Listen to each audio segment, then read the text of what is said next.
Did you notice that President Trump didn't answer any questions on Friday? Well, I think I know why, and I'm going to tell you in just a minute, so hang in there.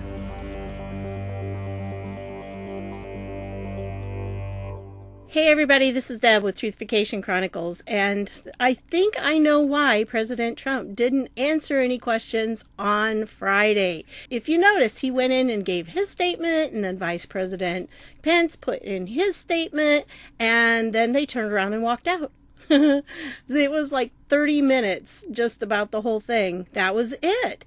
Well, why was that? I think this is why. Because we need to go back to the day before, which was Thursday.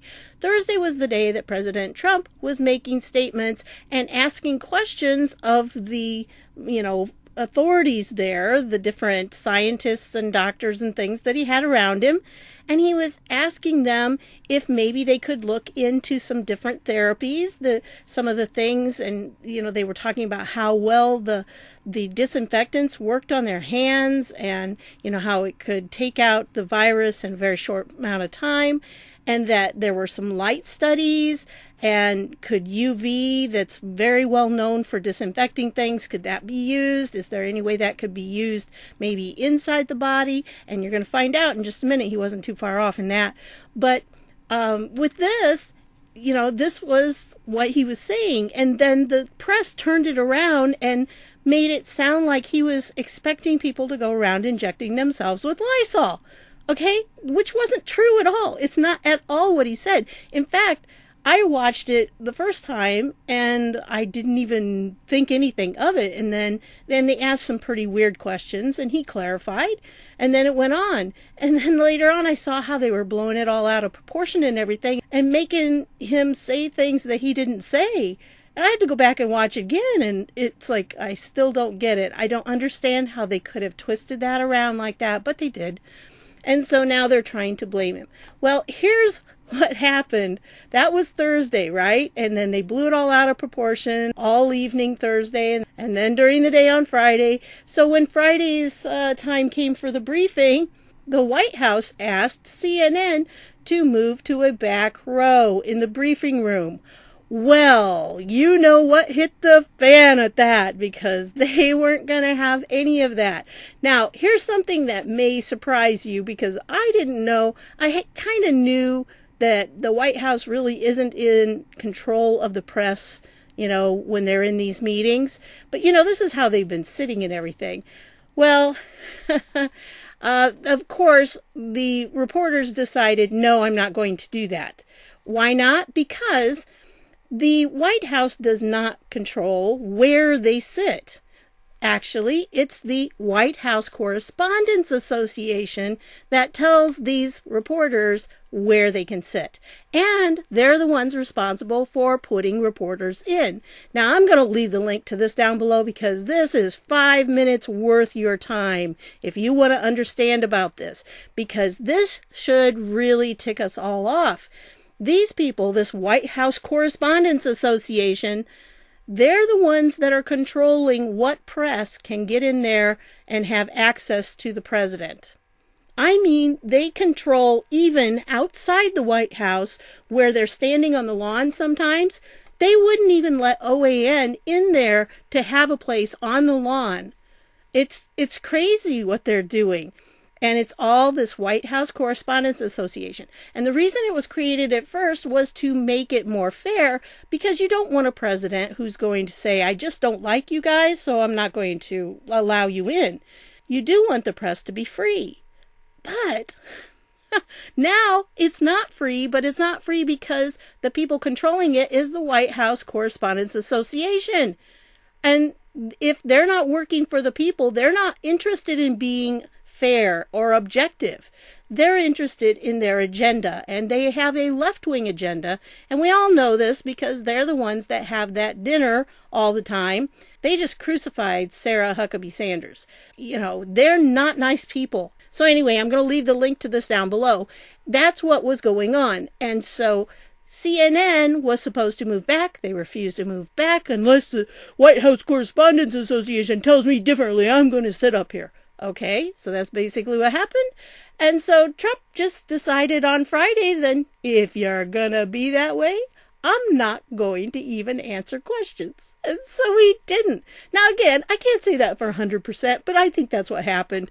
They just turned around and walked out because he doesn't have to put up with that garbage, and he's not going to. So you gotta love the man for that. You gotta love him.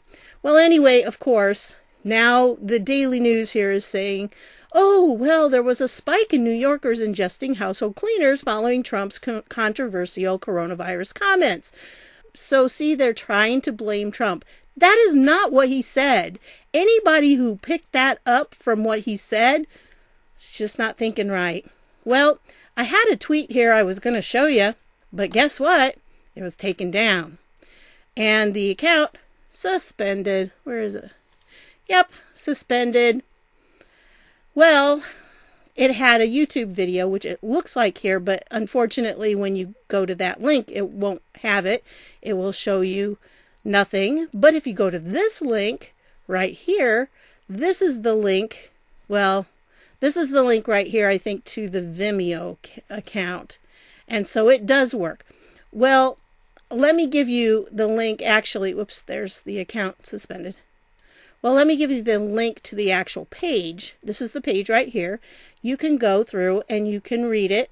I'm not going to discuss it much because obviously this is not something that the powers that be like. So I'm just going to leave this here. Let's just say that there's research going on and they're trying to figure out a type of this light that might be able to be used within the body. And that's what that other video will show you. And I mean, this is scientific. This is from Cedars-Sinai Medical Center. Okay? This is not just a fly-by-night. This is a documented thing. And here's the video again, if you just want to click on that. That's the video. And of course, it has not been reviewed by the FDA, but they're just putting out there what kind of research they've been doing. And the research does involve a scope going down into a person's lungs and shining light. So I'm just going to say that. I'm not recommending. Don't do that. Don't do anything. This is all in a study right now. It is being studied in controlled conditions. But there is a study going on using this. So just be aware. And I believe that this was what President Trump was referring to, that everybody took out of context and said he was actually talking about the other. But then again, I'm just going to leave this. I'm not going to read it, guys. But just be aware that these two items are important to remember because they do exist, and I can't say more.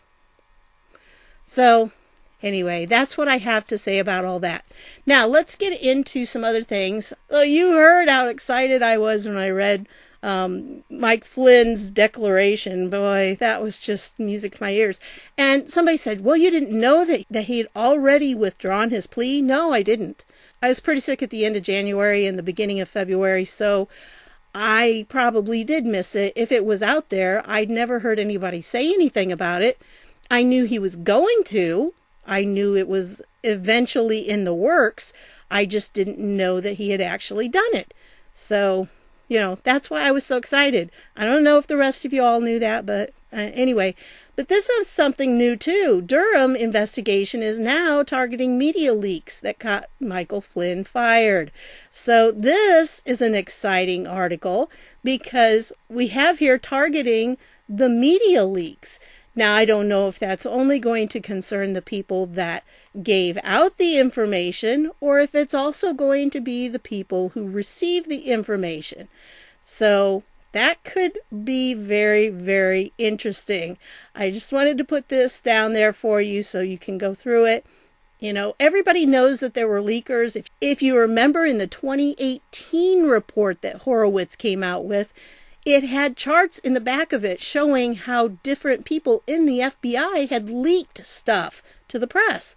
So this is not surprising, but having these specific things, talking about the phone calls and the subject matter of phone calls that were done by the National Security Advisor with high-level people in other governments, is definitely not supposed to happen. That was a leak, and that was something that can be prosecuted. So I think this is something Durham's looking into as well. I'm telling you folks, the reason it's taking so stinking long is because there's so much that has to be collected. All of this evidence has to be put together, and there's just so much of it because there was so much corruption. So I thought I'd leave that to you. And then here's something very nice about General Flynn, because his brother, Joe Flynn here, he posted this, and it's just a little video clip of him walking back from the beach because he likes to surf, and it's nice to see him smile. And he's walking up this road called Purgatory Road, and he said he's been walking that for 55 years, so I don't know if that was a 5x5 reference or what. But I thought that was just a nice little video. It's interesting and fun to read the different things down below. So, the comments that people make. Boy, I just can't wait until this is all taken care of. That man deserves so much. And then this is something that I was going to share with you when the other came out. And Sidney Powell has said the government just provided the Flynn defense with a remarkable new and long withheld Brady evidence. Letter below just filed. Stay tuned. And that was April 24th. This is what I was going to show you. And then everything else happened. But it says, beginning in January 2020, at the direction of Attorney General William P. Barr, the United States Attorney for the Eastern District of Missouri, I thought it was kind of weird, Missouri there, has been conducting a review of the Michael T. Flynn investigation.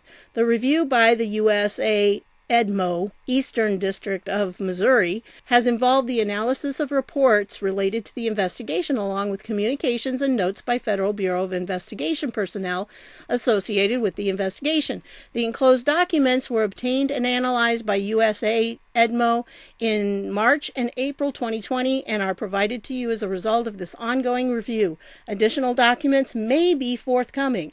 These materials are covered by the protective order entered by the court on February 21st, 2018. So this is something.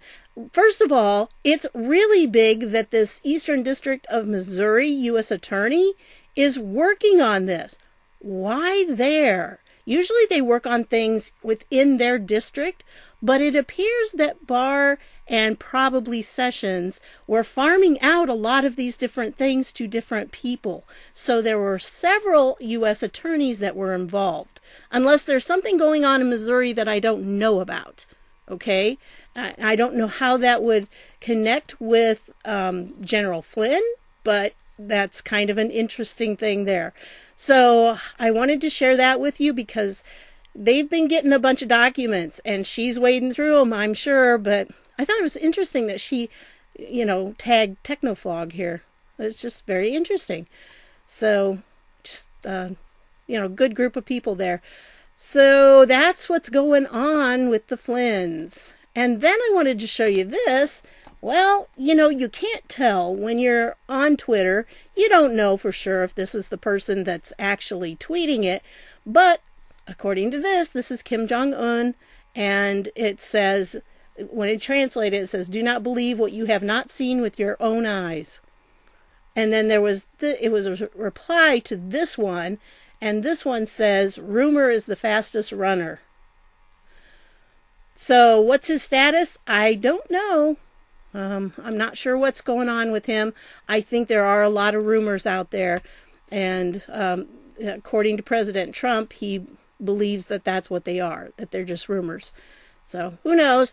But then speaking of world leaders, guess what? Twitter CEO Jack Dorsey proposes editorializing the tweets of world leaders like Trump. Not only are they going to put comments on any of our meme videos, but they're also going to put comments now, it appears, on world leaders' posts. How's that going to work out there, Jack? I don't think you better try. I think you're trying to catch a lion by its tail, and it's not going to work out well for you. So I'll leave the link down below. You can read the whole story if you want. And then this story, I know some people mentioned this, that Christopher Wray pushed to withhold exculpatory evidence in Mike Flynn's case. However, if you go all the way down to the bottom of this, There was an update that very same day. After publication, FBI Assistant Director of Public Affairs Brian Hale delivered the following statement to Daily Caller. The assertion that Director Wray pushed to withhold exculpatory evidence in the Michael Flynn case is absolutely false. So, according to the FBI, it's false. They say it's true. I don't know that there's necessarily evidence. Okay? I'm just going to kind of step back because I don't know exactly what role Wray is playing in this. Sometimes he acts like he's working for the good guys, and sometimes he doesn't. So I'm just going to kind of step back and not take either side right now and wait to see how it all plays out. This is a paper right here, a medical paper that might be something you'd like to read that has to do with something else that might be a possible treatment that is being looked into. Now remember, a lot of things are being looked into right now. That doesn't necessarily mean you should try any of them. It doesn't mean that anything, wait until the doctors find out where the truth really lies. Again, I urge caution on stuff like this, folks, because when you jump right into it, it can be dangerous. So this is just something, I know I've heard a lot of people talk about this particular stuff as a miracle for a lot of things, but just be careful, okay? Be very careful. But this is a paper that you might be interested in reading if that interests you. Okay, and then this one, Soros-funded group to Dems spend millions to advertise mail-in balloting in non-English languages. Well, we know what all that's for. So this is the Brennan Center for Justice. Now remember, I read something, a paper that was by them where they were calling the president she all the way through. Yeah, well, the Brennan Center for Justice, which is heavily financed by George Soros, is calling for Democrats to spend $250 million to educate voters about any changes that will allow vote by mail in the upcoming presidential election, advocating an advertising campaign about those changes in non-English languages. So we know who they're targeting. That's very interesting. It just infuriates me that this kind of stuff is allowed to go on. So I don't know. I wish this was the first arrest right here. So anyway, I'll leave the links down below. You can read the whole article on your own. This one is a little disturbing, but it's not surprising to me as a teacher. New high school textbook describes Trump as mentally ill, supporters as racist. Now, I want to remind you, this one came out a year ago, believe it or not, and it's still not been out in the news too much. Hardly anybody knows anything about it. Well, this is definitely something you need to be aware about because this Pearson education is not doing us a lot of favors, but yet they're in control of a lot of books. Now, I don't know if you understand how the process works, and I'm not sure how it works in all the different states, but I know in the state of Indiana, when schools want textbooks, what they have to do is they go through an adoption time. Usually it was like every 6 years, I believe they would go through adoptions. And during that time, there's supposed to be a committee with parents and teachers, and they're supposed to review the materials and be able to give their input.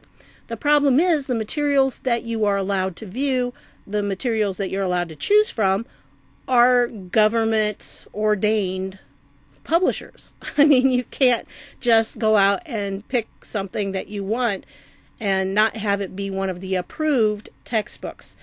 Well, you can. There is a way you can get around it, but very few teachers do. Usually they use the approved books instead. But yeah, this one, it points out the anti-Trump American textbook. These were things. Okay, here were things that they were talking about because this really was coming out in 2018. But again, people aren't thinking about it, especially not now. But here's my concern. As a teacher, when you see these things, they talk about it being fair and giving kids both sides of the story, and that's simply not what's happening. It's not what's happening at all. And look at this. Most thought that Trump was too extreme a candidate to win the nomination, but his extremism, his anti-establishment rhetoric, and some said his not very hidden racism connected with a significant number of primary voters, the author wrote.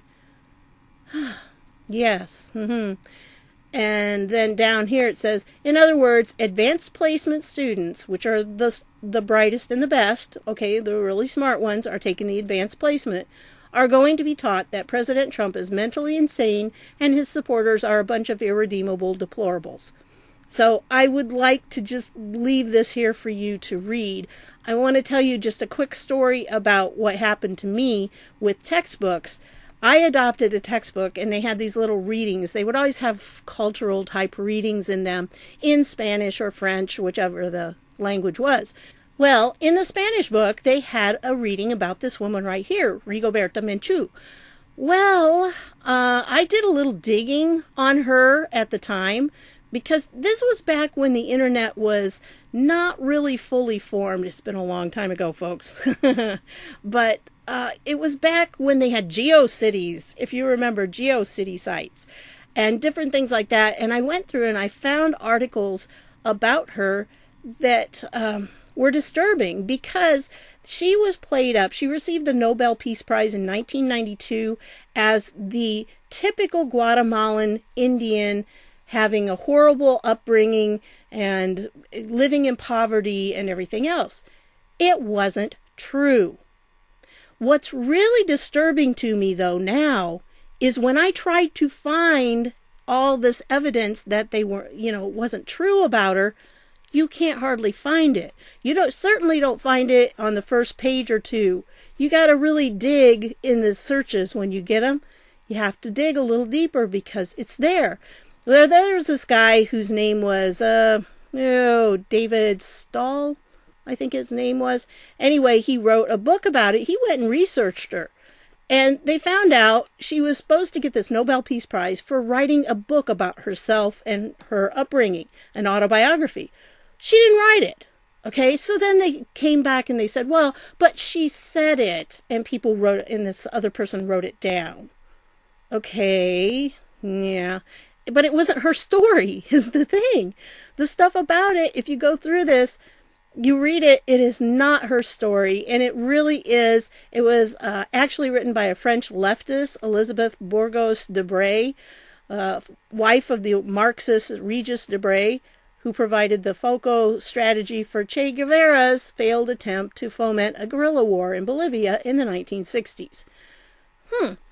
So, if you go through this, she pretended, in the book, she supposedly was so poor, she had to sleep on the floor, and her father wouldn't let her go to school. Yeah, she went to a private school, and she definitely did not have to sleep on the floor. Her family was not that poor. They had money. And she talked about one of her brothers being killed horribly by the regime. And yet when they were digging, this guy was digging on her, he found out that that brother was still alive. So a lot of it was really sad that this is what they did. But, you can't find the truth anymore. Well, this is the website that I found it on, and it appears from the bottom of it, the copyright, it hasn't been really worked on or updated since 2015. But look at the same stuff we're dealing with now. I mean, when you look at this, I'm looking at similar things that the left has been doing. So I think probably, this is the same kind of stuff, and if I went through and I looked through this stuff, I'd find the same kind of politics and the same kind, because it's called a guide to the political left, the same strategies that they are still using. But anyway, I just wanted to point this out to you because when you go looking for her, of course, the Wikipedia page, she's the saint and just a wonderful person, and yeah, and then you read the reality, but it's hard to find the reality anymore. How much of our history is being changed or deleted because the people on the left get in control of textbooks? So anyway, sorry, that was just a little diatribe I had to put in there. But this is very good news right here. The far left super PAC created by Media Matters founder under investigation. And guess what? We just talked about this. American Bridge, 21st Century, a far-left organization created by Media Matters for America founder and progressive political operative David Brock, may have violated its tax-exempt status by engaging in political activities while describing itself as a nonprofit. Okay, when you go all the way down here, it's really pretty funny at the end. Because it says here, specifically as detailed below, this is the American Bridge and the 21st Century Foundation, is not operated exclusively for an exempt purpose, is operated primarily for political purposes, has participated in an impermissible excess benefit transaction with its founder David Brock and True Blue Media LLC, has provided an improper private benefit to Brock and True Blue, has used its income and assets for the personal gain of Brock, and has engaged in commercial for-profit business activity through its investment in True Blue Media, the complaint stated. It added that American Bridge appears to have abandoned any attempts at credibly describing itself as a social welfare organization. That's what it was named as. A social welfare organization. Instead, it has become singularly focused on one mission, to take on Donald Trump. You know what we read in that document in the previous video. That's exactly what their mission is. So, I just thought I'd add that in there. That's a little positive. And then this one I thought was 18 months. Can you imagine? 18 stinking months. And down here, it talks about, he was talking about Dallas, and he then showed up in Dallas when President Trump was there, and he had a sign, and they detained him as he screamed this. And so, yeah, he got 18 months. Gosh, I cannot believe that. 18 months. That's ridiculous. That should have been a much, much longer sentence. And then I wanted to show you this one because this is really weird. The United States Mint reveals designs for the final coins in the America the Beautiful Quarters program. Look at this, August 13th, 2019. Okay, August 13th, 2019 is when this article came out. Look at this very first one. In 2020, they're going to have one with a picture of a couple of bats on the back.